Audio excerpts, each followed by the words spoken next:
Hey everyone, this is Tim from OBS Studios. Today in this video, I'm going to show you how to record your screen and then have an MP4 format or something like that that you can use. And you can upload this to YouTube very easily. So you can see I have OBS open right here. Now, the first thing we want to do is go on down to the bottom left here and we want to add a scene. So we also have sources where you can see my display, and then here's the audio mixer where we have my microphone, and then usually I never use fades or transitions, but you can if you want. And then we have start recording down here in the bottom right, and then start streaming, which we probably won't be using. So let's go to the bottom left right now and just go to these different scenes. So you can see all my different scenes on here. I have screen one, screen two, and then I have screen two zoomed in middles, top left, top right, etc. Screen three, my capture card, my web camera if I don't want to switch to that, my iPhone, and then I have something like set up for if I'm going to be live streaming or making like news content. So yeah, I got all these different scenes on here. So the first thing you want to do is just go to this plus icon and come up with a name for the screen or wherever you're going to be recording. So you can have custom background too, so it doesn't have to be your desktop. So um let's just do a news channel or something like that, news talk screen. Let's just name it that for the giggles. And then you can see I have it on here and I can put it on the top or bottom. I can just drop and drag it wherever I want. So I have it on here. Now I need to add some sources. So I need to go to the plus icon down here. And we can add audio input capture. So if we want to add our microphone. Now, under the mixer, you already have a default microphone. So if you want to add additional microphones, you can. But then we have audio output capture too.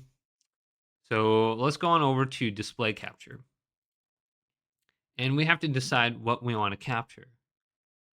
So we can go to add existing or create a new one. So I'm not sure exactly what I will put on here, but it could be like screen one, screen two, or I have my different displays listed on here. So let me just do, I don't know, one tutorial and I'll show you for example. You just go to OK. All right, let's go back up here now. And you can see I have my display one, two, or three. If I want to go ahead and just add my background. So let's find my primary monitor. I think that's it. And boom, that's how you get the background on there.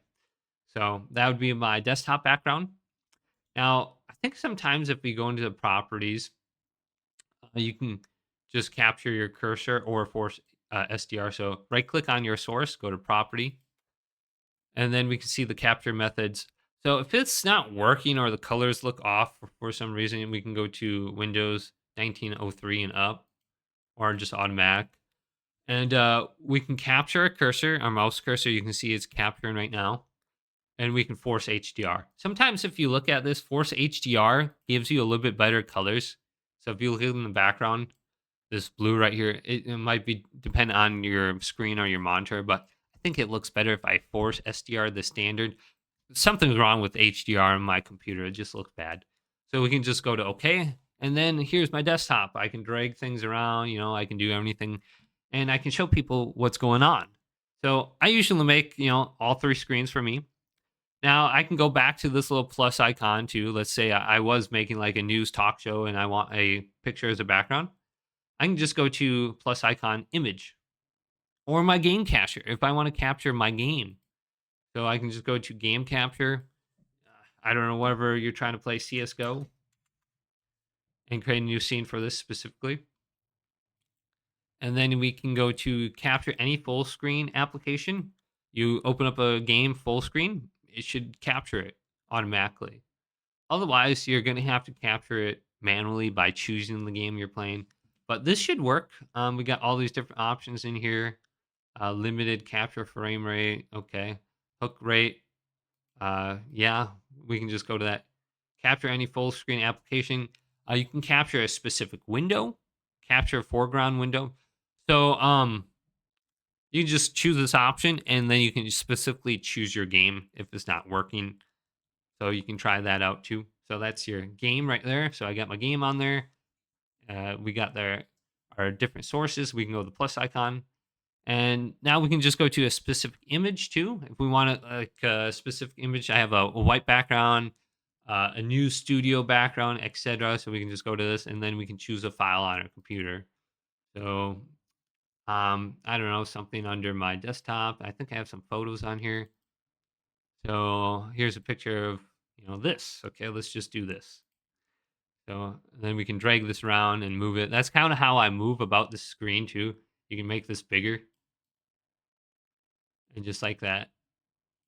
And I think if you hold the side here and if you press Control, will this move up and down too? Or is it Shift? And you can move it like this. Yeah, if you hold Shift and that, it'll make the image a little bit bigger. Otherwise, it's just going to move it up and down. So you can move it like right here, and then you can drag it across the screen if you want. Boom, to stretch it. Perfect, right? And then if you look, you can drag these. So I can move the image under my screen, or I can move it above. So just a heads up, if something is disappearing, the order in which you put it in the sources makes a big deal. So otherwise, you're not going to see it. So we can go back to the plus icon. We can add a media source under here too. So maybe you want to start playing like a video or something. So you have a scene over here. Specifically, you can name it like video or intro or outro or something like that. And you can come up with a video and you can just choose a video on your computer. Well, here's some I downloaded. Doom Guy. We can go to Halo. Let's go to this for example, and you can loop it too. So continually play speed. You can slow it down. Let's slow this down to maybe 50 and just check this out and see what this looks like. So here it is. This is kind of cool. You could have a little scene like this when you go to a different scene, and then you have your different sources, or you can just be playing this in the top right or something like that. I don't know what this video could be. A lot of different options for you to decide on how you want to have that set up. And then we can go through here. We got our different scenes too. So you can add your scenes directly into your sources, I guess. Then we got text on here too. If you want add some text or something like that.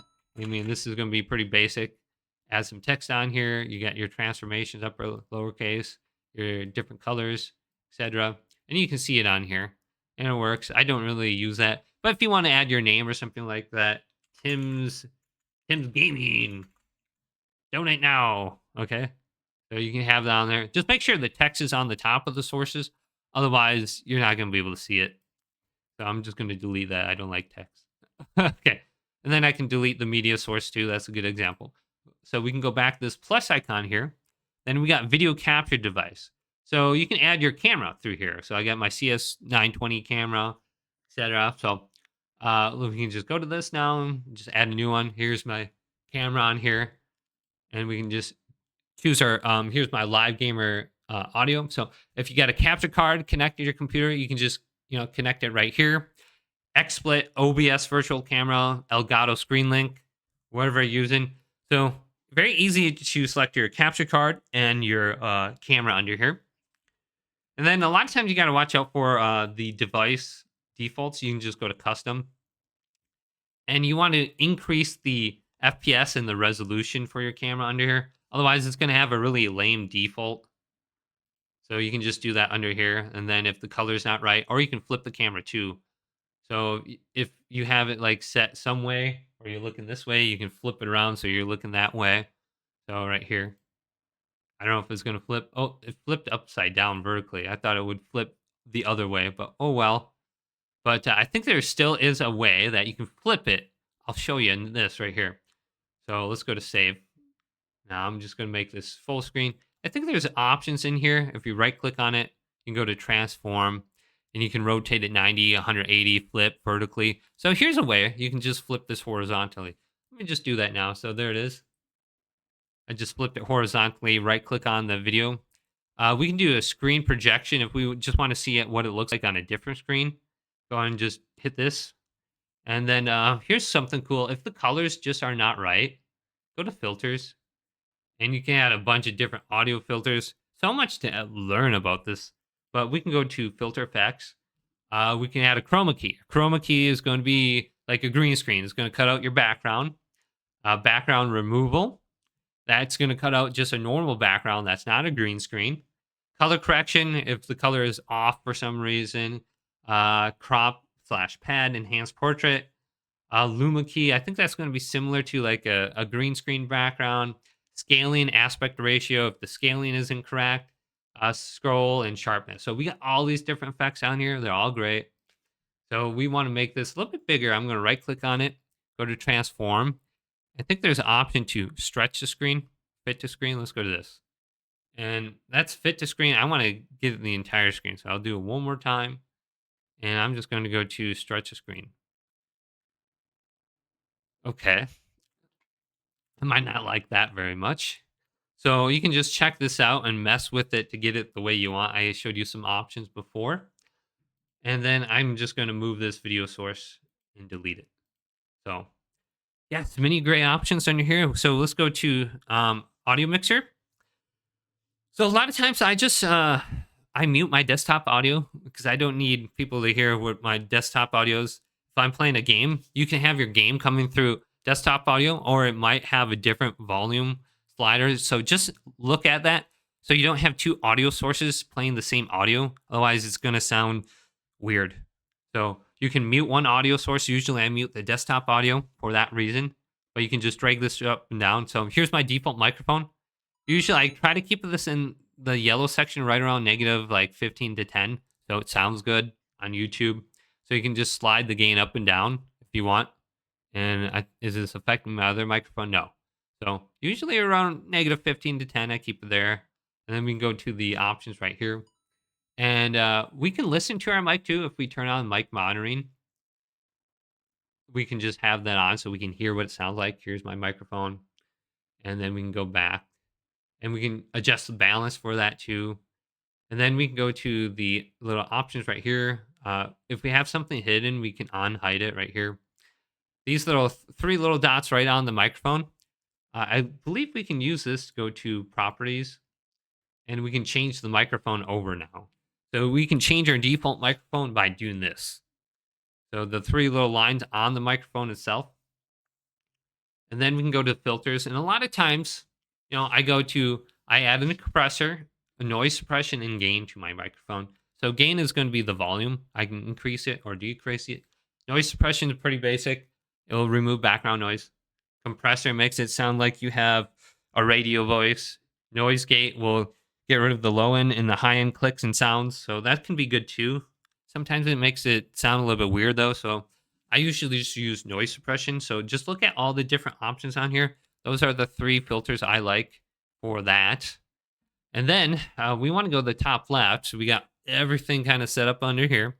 And we might have more audio mixer sources on here once we start opening up, capture card, our games, etc. Whatever we keep adding. Just make sure you're scrolling up and down and you're muting the ones you don't want. So you can only see two. If you're scrolling down, you'll see more. So let's go up to file. And then we can go to show recordings if we did record anything. Open up your folder if you lost the location. So let's go up to file, go to settings. And then there's some stuff we want to do under here, of course. So we got English on the top. So under general, everything seems to be okay. Appearance, stream. So if we are streaming, we have to get the service that we're trying to do.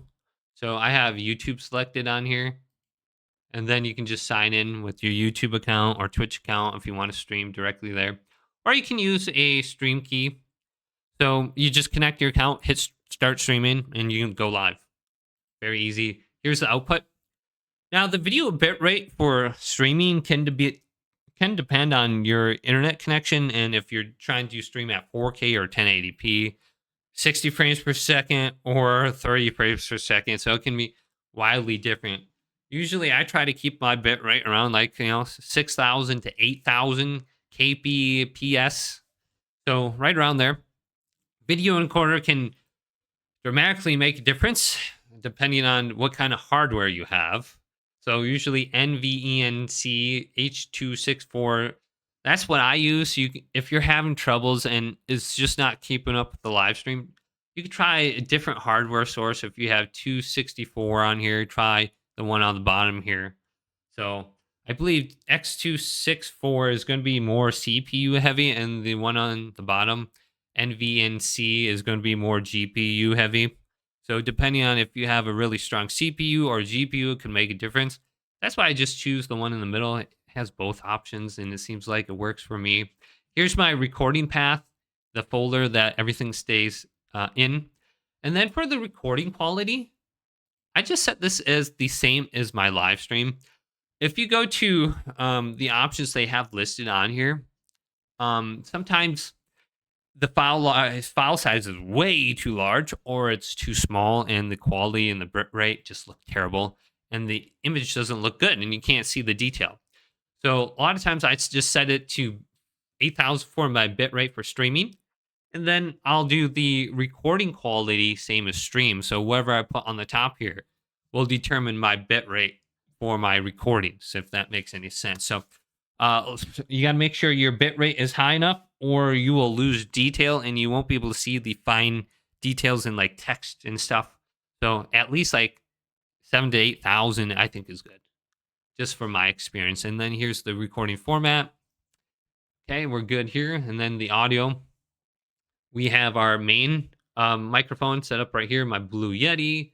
I have my desktop audio disabled, and you can just change this around if you want. Everything looks good. You can set up hotkeys too if you want to mute your microphone or enable it.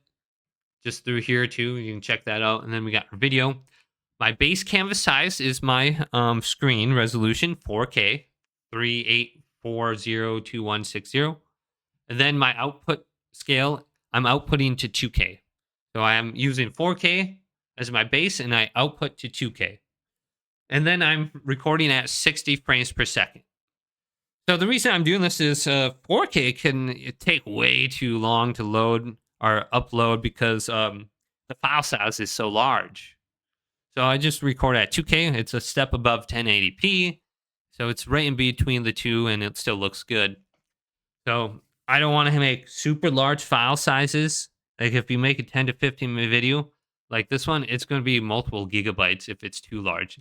And your video bitrate could determine the file size. So if you're recording 4K, large bit rate, massive file size. So, and also if you're using a higher FPS, I use 60 because it's smooth.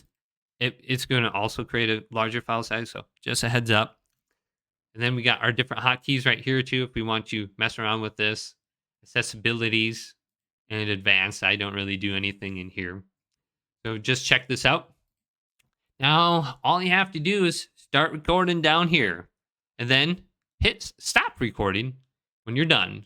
And you can see I have a file in progress right here. I'm recording, and I should be able to access this when I'm done and I hit stop recording. So I got all my different videos on here that I'm going to be uploading to YouTube. So hopefully this video did indeed help you out and didn't put you to sleep. Hopefully this did something. Hopefully.